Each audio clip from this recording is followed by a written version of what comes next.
Peace, everybody. Welcome back for another episode of Get Buckets with Coach Gus Gauntlett and friends. This is episode 5. I have an awesome guest today who I met through one of our previous guests, Chris McSwain of Top Flight Elite. Today we have Coach Sara Quilici, who is the head varsity girls coach at Los Gatos High School in the South Bay. She is entering her 3rd season as head coach there, and also has different stops at Valley Christian, also in the AAU circuit, and also with Top Flight Elite. Sara, welcome to the show. How are you doing today? I'm great. Thank you so much for having me. I'm super excited to be here. Definitely. When we were talking before the episode, you mentioned that you come from a basketball family. You feel like you grew up in a gym. I love meeting people who have basketball in their blood from the start, and I really appreciate you for continuing on that lineage in your family. Oh, absolutely. Yeah, I definitely feel like I grew up in a basketball gym. I've always described myself as a gym rat. And so it feels very natural to still be involved in basketball. Dope. All right. Well, this show is real simple and straightforward. We're going to get right into it. So you're up first. I'd love to see that play you want to draw up when your team needs that bucket, maybe down by 10 seconds to go. What do you got for us? For sure. So I like to draw up plays at the end of games that my team already knows, like plays that we've gone through before, as opposed to just something on the fly or off the cuff. I think it usually goes better when we know how to do it. So this is a play that we ran a lot last year at Los Gatos. So starts with like a 1-4 across like this. And so usually the point guard will pass it into the post player here. And then this post player will set a flare screen at the same time that the guards both cut down. So the 2 ends up here, 3 here. And then the 1 flares off of the 5, and the 4 makes the pass to the 1 on the wing. So the 1's going to catch it over there. And then we have 4, 5. And then at this time, the 2 is going to come through what I call a gate. So we're going to set a gate screen here. And this is our first option. If we can hit my best shooter, then I want her shooting from the top of the key. That's a high percentage shot. Usually that's pretty wide open, especially in the girls' game. It's tough to guard that elevator screen. So the 2 would come through, boom. If we can hit that here for a shot, then we do that. If not, I always tell my point guard, if that's not open, rip and go down this way. And then at the same time, the 3 can set a back screen for the 4 coming down. So the 1's got a few different options. She can hit the 2 up top for a 3. Usually if we've run this play in the game before, then the 2 might not be open. So I like to run her through almost as a decoy, especially if we don't need a 3. If we do need a 3, then yeah, we got to hit her. But if we don't, it's great to get her through for the decoy, which opens up this whole lane right here for the 1. I have a super aggressive point guard who's got a really quick first step. And so it's nice to get her the ball right there where she's not on a dribble and she can make a really hard move one way and go to the basket the other way. A couple different options too. If the 4 is here and the 5's here and the 1's right here, maybe the 3 that was right here, sometimes I have her set an up screen and have the 5 dive underneath and the 1 can hit there too for a layup. So there's a lot of different reads. I don't run a lot of sets in my offense period, only kind of when we need them. A lot of out of bounds plays are scripted for us, but otherwise I like my kids to be basketball players, just kind of make a read and see what the defense does. Beautiful. Yeah, I like so many things about that. I'm interested, before I offer some feedback and some observations, what have you ever tried to run that play, and what does a good defense do to make that play difficult? A good defense switches on the elevator screen. So a lot of the times a big will have to come out and guard that shooter, which is a mismatch on the big. And so a lot of the times the big is open if they just dive. A lot of the times girls, when they set a screen, they screen and then they stop. And so it's kind of tough to get them to keep moving. And so more often than not, especially, so I had this past year, I had a senior who was a phenomenal 3-point shooter, and she got a lot of attention from every defender on the court. And so it's kind of nice to run her through screens like that, almost as a decoy, because then you have at least 2 defenders jumping out at her, and then all they have to do is dive to the basket and they're open. Beautiful. Yeah, that makes a lot of sense. And, I've seen I grew up learning it as the elevator screen with the 4 and the 5, usually, kind of closing that door, and the importance of the timing of that so you don't get called for a moving screen as well. That's a lot of bodies trying to come through with your 4 and your 5, trying to close that gap quick to screen that 2's defender as they come up. So I imagine it takes a lot of practice and timing as well. Definitely. And like a lot of the times I'll tell my point guard not even to look for the elevator. Just as soon as you get it, Mm, you rip and go, because she's coming off a flare screen. And so she's open most of the time also, but it's sure. not really for her. But a lot of the times, because my point guard specifically is so quick, sometimes I'll tell her, just don't even look at the elevator, just rip and go to the basket. I love that part, and I'm sure your point guard loves that too. Any opportunity to rip and go with some space on the baseline is a fun time from a point guard's perspective. Absolutely. I love it. I love it. And I really appreciate the different reads out of it. You mentioned that for the most part, you don't run an offense you don't run design sets in most of your offense. Do you run like read and react type of principles, or what do you run as your core offense? Yeah, it's a lot of pass and cut stuff. And so there's like reads based on certain things that your teammates do. But we just try to get out and run. My team's a lot better when we're really aggressive on defense and when we can run the floor and fast break. So yeah, we just try to spread the floor. I have mostly guards on my team. I had 2 post players last year, which is the most I've had. Usually it's mostly guards. And so we try to spread the floor and get a lot of pass and cut, a lot of backdoor cuts, and stuff like that. Some pick and roll here and there, but not a ton. Beautiful. That sounds like exciting basketball.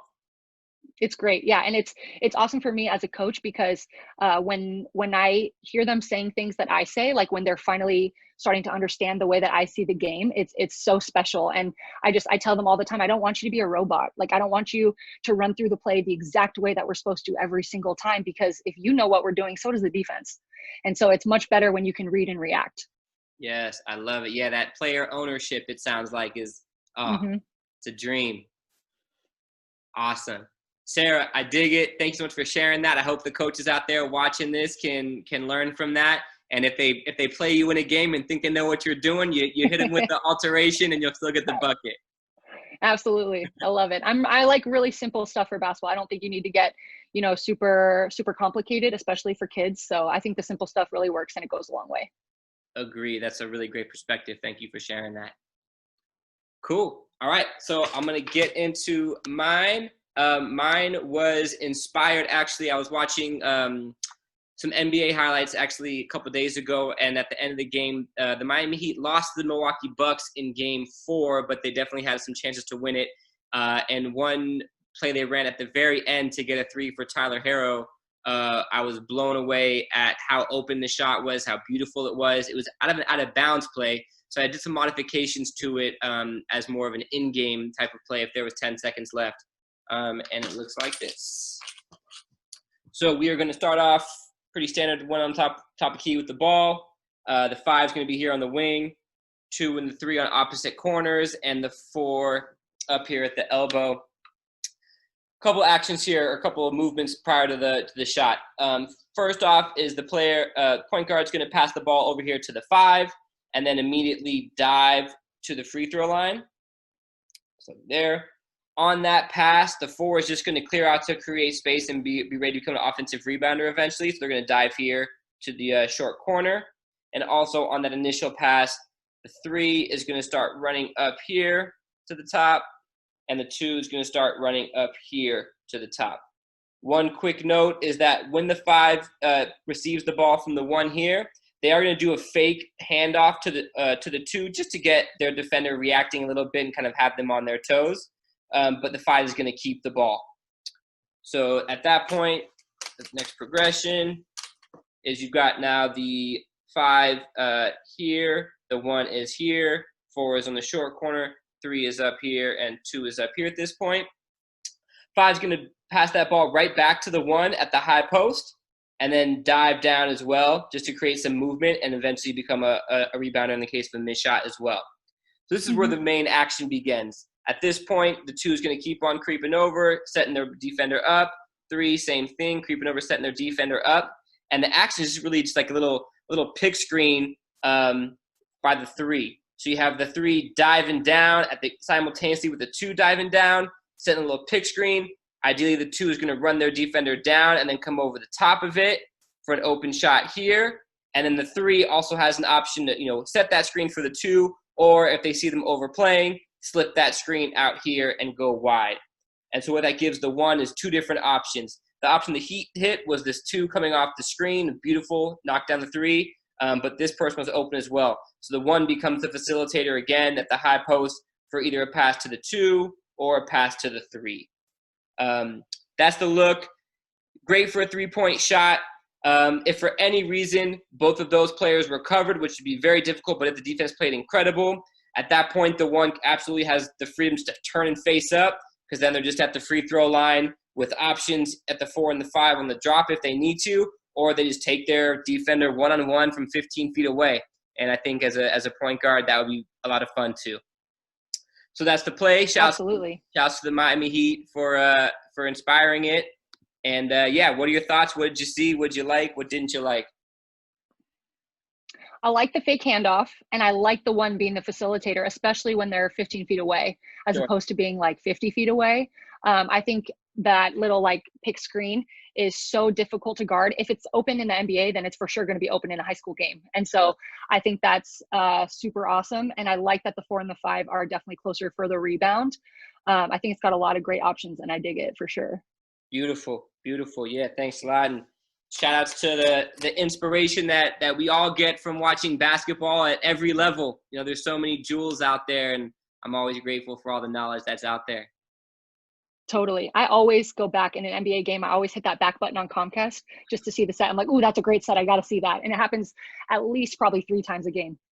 So incredible. Yeah, I mean, for as ridiculous as professional players are, both in the NBA and WNBA, you know, you're a coach at that level for a good reason too, you know, and absolutely, it's not always the head coach. You know, they have 4, 5, 6 assistant coaches that are just, you know, coming up with stuff all the time too, which is beautiful. Totally. And like, that's the great thing about basketball is like, there's probably 1,000 plays that have already been thought of before. But if you think of it yourself, you think you're a genius because you're like, wow, this is so amazing. It's brand new. But it's just like so cool just to use everybody else's stuff or to come up with it yourself. The options are limitless. I love it. All right. Well, to wrap up, I always like to ask each guest just a question about their coaching journey. So for you, I'm really interested in, you know, at the high school level. I know we spoke a little bit about before the episode about just all the things that come along with coaching outside of just the X's and O's or the players and all that type of stuff. So I'm interested, like, what do you feel is like your philosophy or your mantra in dealing with everything outside of the basketball court?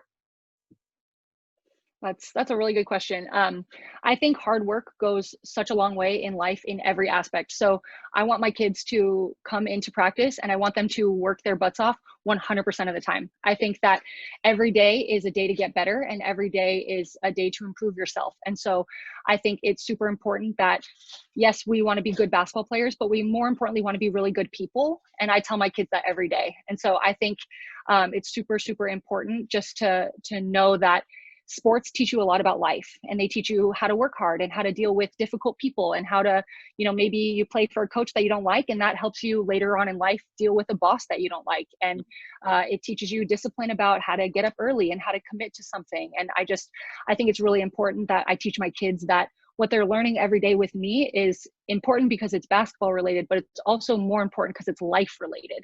And sports translate to life so much. I mean, they're exactly the same in my opinion. I think those that play sports as kids are more successful adults. And so I think it's just really, really important for kids to understand that, yeah, maybe they don't want to go to practice every day and maybe they're tired of it and maybe they don't like their coach, and that's fine. And maybe they don't like their teammates, but it's going to make them better for their future. Beautiful. Yeah, those are beautiful words. I really appreciate you sharing that. You know, as a follow-up, you mentioned that you got your first coaching gig when you were 19, which is awesome. Like, looking back at 19-year-old Coach Sara to today's Coach Sara, what's like one lesson or growth that you feel like you can really notice in yourself between then and now? That's a really good question. When I was 19, I mean, I'm still kind of crazy as a coach. Like, some of my kids, if their friends come to games, they say like, wow, your coach is insane. I'm a yeller for sure, but I feel like it's mostly positive and I just get really passionate. But when I was 19, I was just insane. Like I was a micromanager and I just would yell all the time and I would yell at refs, and it just, like, my dad used to come to games and be like, you need to calm down. And he was 100% right. Like, I was just a little bit out of control at 19. Like, I thought I needed to control every single part of the game, and I definitely micromanaged. And so now I still tend to micromanage a little bit, but for the most part, like I think I understand what's in my control and what isn't. And I think the game's a lot slower for me now, which comes with experience. But Sure. I think I definitely would have told my 19-year-old self just to take a chill pill. That's beautiful advice, maybe for every 19-year-old ever. Yeah, absolutely. And I'd be excited to hear what your answer is to this question. 10 years from now, even looking at yourself now, another 10 years, I'm sure you'll keep on growing and keep being an awesome coach. Totally. Thank you so much. I really appreciate you having me on. This was a blast. Definitely. Thank you for sharing the knowledge, Sara. I hope everything works out with this upcoming season. I know it got moved to the spring, and I'm fingers crossed that things keep improving. And I hope that, your seniors and all your players get a nice season this year. Thank you. Thank you so much. I really appreciate it. All right. Have a great day. Awesome. You too. Thanks.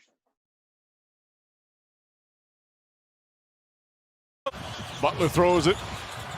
Harrow tries again. Three-pointers up. That's good. Harrow does it again. Butler throws it. Harrow tries again. Three-pointers up. That's good. Harrow does it again.